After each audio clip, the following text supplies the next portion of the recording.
বন্ধুরা, আজকের মুভির গল্পটা ৮টা ছোট ছোট প্রেমের কাহিনী নিয়ে। এই প্রেমের গল্পের মানুষগুলো একে অপরের সাথে খারাপ সম্পর্কে জড়িয়ে পড়ে। আর এই ৮টি প্রেমের কাহিনীতে আমরা কি ধরনের মজার মজার সিন দেখতে পাবো সেটাই আজকে এক্সপ্লেনেশন করব। তবে মুভির এক্সপ্লেনেশন শুরু করার আগে আপনাদের একটা ছোট্ট ওয়ার্নিং দিব। যারা লাউড স্পিকার বা ফ্যামিলি নিয়ে মুভিটি দেখতে চান তারা অবশ্যই মুভিটি স্কিপ করবেন, আর যারা নর্মালি দেখতে চান তারা অবশ্যই হেডফোন ব্যবহার করবেন।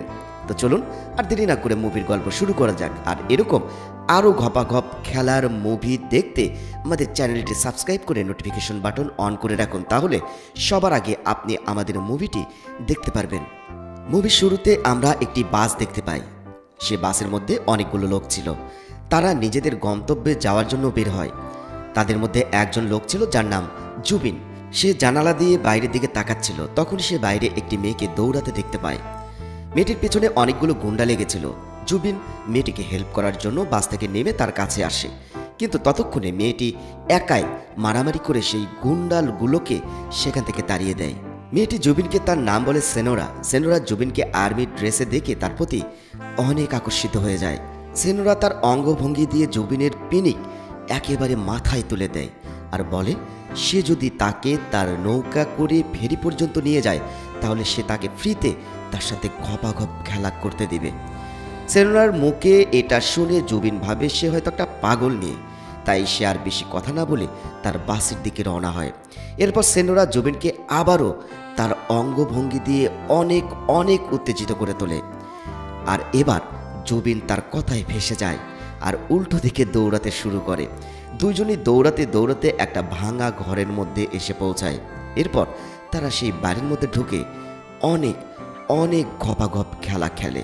এরপর যখন তাদের টি-20 ম্যাচ খেলা হয়ে যায় তখন তাদের গন্তব্যের দিকে যেতে থাকে।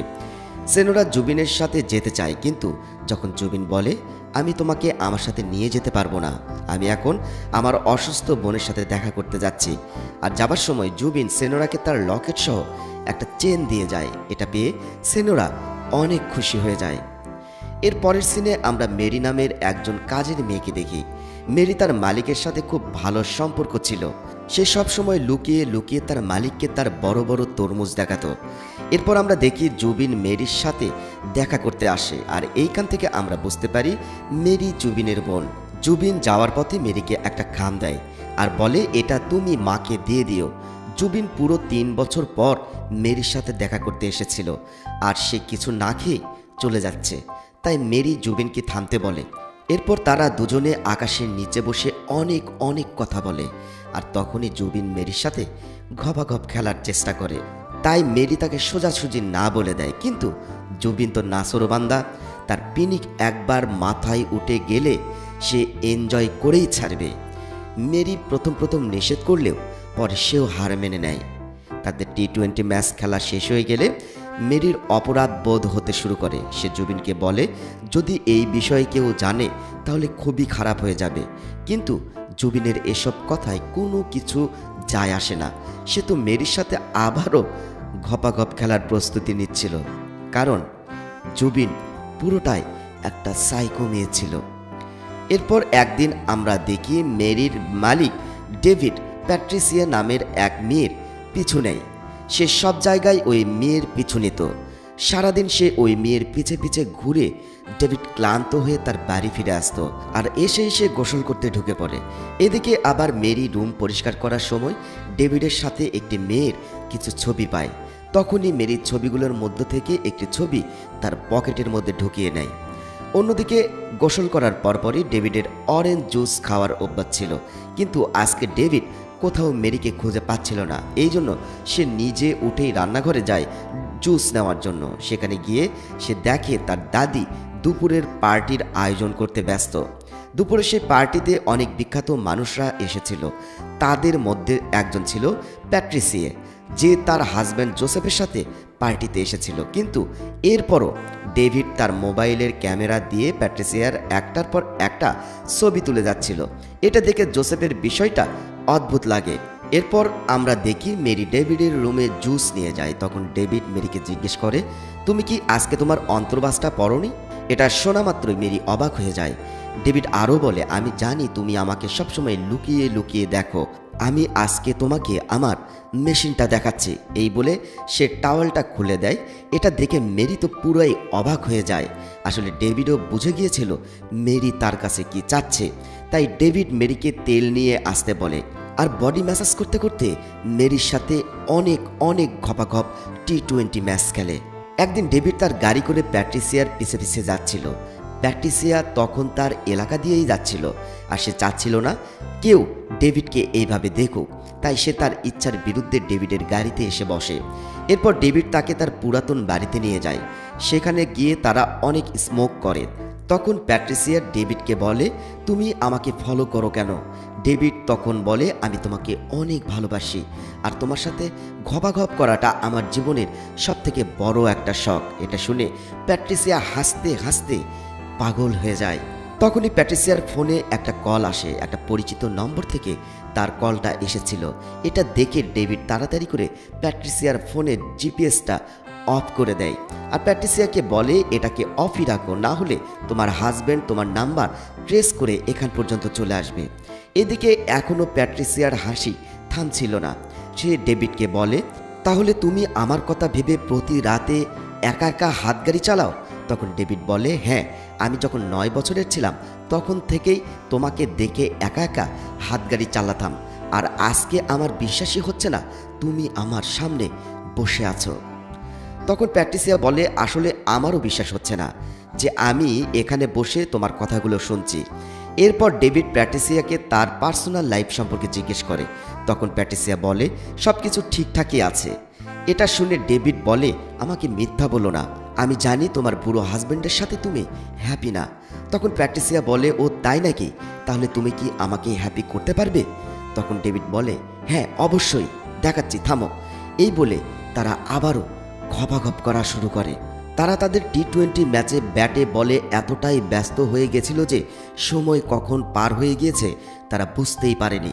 এদিকে রাত হয়ে গিয়েছিল, তাই প্যাট্রিসিয়া তার ব্রা প্যান্টিটি খুঁজতে শুরু করে, কিন্তু সেটা কোথাও খুঁজে পাওয়া যাচ্ছিল না। তখন ডেভিড তাকে বলে, তুমি টেনশন করো না, ওটা এখানে কোথাও পড়ে আছে, আমি খুঁজে পেলে তোমার বাড়িতে কুরিয়ার করে পাঠিয়ে দেব। তখন প্যাট্রিসিয়া বলে, এর কোনো প্রয়োজন নেই, আর এখন থেকে তুমি আর আমাকে ফলো করবে না, কারণ আমার হাজব্যান্ড এসব কথা জেনে গেলে তোমাকে গুলি করে উড়িয়ে দেবে। এদিকে আবার প্যাট্রিসিয়া যখন তার বাড়ি ফিরে আসে তখন তার হাজব্যান্ড তাকে জিজ্ঞেস করে, তুমি তোমার ফোনে জিপিএস অফ করে রেখেছিলে কেন? তখন প্যাট্রিসিয়া তাকে মিথ্যা কথা বলে। সে বলে তার ফোনের চার্জ শেষ হয়ে গিয়েছিল। জোসেফের প্যাট্রিসিয়ার কথায় সন্দেহ তো হয়ে গেছিল, কিন্তু সে এই কথাটা আর না বাড়িয়ে প্যাট্রিসিয়ার সাথে আবারও টি-20 ম্যাচ খেলতে শুরু করে। পরের দিন জোসেফ কলেজে মেরির বোন পাওলাকে নিতে যায়। আসলে পাওলা আগে জোসেফের রেস্টুরেন্টেই পার্ট টাইম জব করত।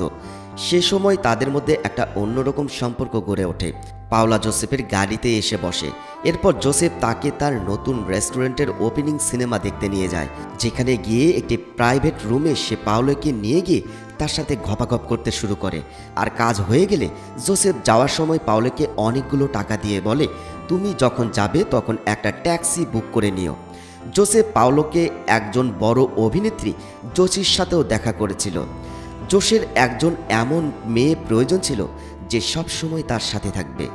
সে পাওলোকে তার সাথে তার বাড়ি পর্যন্ত নিয়ে যায়, আর পাওলোকে অনেকগুলো শপিংও করে দেয়। পাওলোর লাইফ পুরোই চেঞ্জ হয়ে গেছিল। জোসির বাড়িতে কাজের মেয়েকে দেখে পাওলা তার আগের লাইফ মনে করত। সেও আগে এভাবে মানুষের বাড়িতে কাজ করত। এরপর সন্ধ্যায় জোসি পাওলাকে নিয়ে একটি ক্লাবে যায়, যেখানে প্রত্যেকে কারো না কারোর সাথে লাইন মারাতেই ব্যস্ত ছিল। ক্লাবে গিয়ে পাওলা অনেক বেশি ড্রিঙ্কস করে ফেলে, যার কারণে সে সেখানেই বমি করে ফেলে। এটা দেখে জোসি তাকে তার বাড়িতে নিয়ে চলে আসে। এখানে আমরা বুঝতে পারি জোসি মেয়ে হয়ে মেয়েকে পছন্দ করে, আর এজন্যই জোসেফ পাওলোকে তার কাছে নিয়ে আসে। পাওলোর এসব খুব একটা ভালো লাগছিল না, কিন্তু জোসি তাকে জোর করে তার সাথে গোসল করার জন্য সুইমিং পুলে টেনে নেয়। এরপর তারা সুইমিং পুলের মধ্যেই ঘপাঘপ করতে শুরু করে, কিন্তু এখনও পাওলোর এসব ভালো লাগছিল না। আসলে জোসি পাওলাকে তার বয়ফ্রেন্ডের মতো করে রাখছিল, আর এটাতে পাওলার আনকমফোর্টেবল ফিল হচ্ছিল। এটা বুঝতে পেরে জোসি পাওলাকে বলে, তোমার যাওয়ার ইচ্ছা হলে তুমি চলে যাও, কিন্তু পরবর্তীতে এখানে আর আসবে না। পাওলার জন্য এই সিদ্ধান্তটা নেওয়া অনেক কঠিন ছিল, কিন্তু সে কোনো মেয়ের সাথে এইভাবে থাকতে পারবে না, তাই সে বাধ্য হয়ে এখান থেকে চলে যাওয়ার সিদ্ধান্ত নেয়। তাই জোশি নিজেই পাওলাকে তার গাড়ি করে নামিয়ে দেওয়ার জন্য নিয়ে যায়। সেখানে আমরা সেনোরাকে দেখি, যাকে আমরা মুভির শুরু থেকে দেখেছিলাম। আর এইবার তার পেছনে আবারও কিছু গুন্ডা লেগেছিল, তাই সে তার জীবন বাঁচানোর জন্য দৌড়াচ্ছিল। তখনই সে জোশির গাড়ি তার দেখতে পায়, আর সে ওই গাড়ির মধ্যে উঠে বসে। জোশিও তাড়াতাড়ি করে তার গাড়িটা নিয়ে সেখানে থেকে চলে যায়। এরপরের সিন দেখে আমরা বুঝতে পারি তারা রাতে তাদের ইচ্ছা মতো সময় কাটিয়েছিল। সেনোরা যখন ঘুমিয়েছিল তখন জোশি তার পাশে কিছু টাকা রেখে সেখান থেকে চলে যাচ্ছিল, কিন্তু তখনই সেখানে সেনোরার ঘুম ভেঙে যায়, আর সে জোশিকে তার টাকাটা ফেরত দেয় আর বলে, রাতে তোমার সাথে সময় কাটিয়ে আমার অনেক অনেক ভালো লেগেছে, তাই সেই হিসেবে আমার উচিত তোমাকে কিছু দেওয়া, কিন্তু আফসোস আমার কাছে কোনো টাকাই নেই। জোশি সেনোরাকে তার সাথে নিয়ে যেতে চাচ্ছিল, কিন্তু সেনোরা যেতে চায় না, কারণ সে এখনও জুবিনের আসার অপেক্ষায় আছে।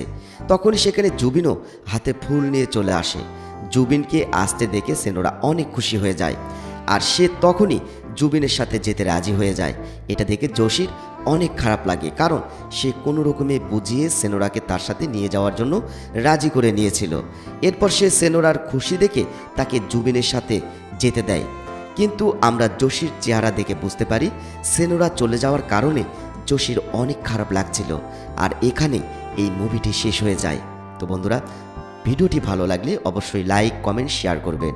আর আপনি যদি আমাদের চ্যানেলে নতুন হয়ে থাকেন তবে অবশ্যই চ্যানেলটি সাবস্ক্রাইব করে নেবেন। অলরেডি যারা সাবস্ক্রাইব করেছেন তাদের অসংখ্য অসংখ্য ধন্যবাদ। ভালো থাকবেন।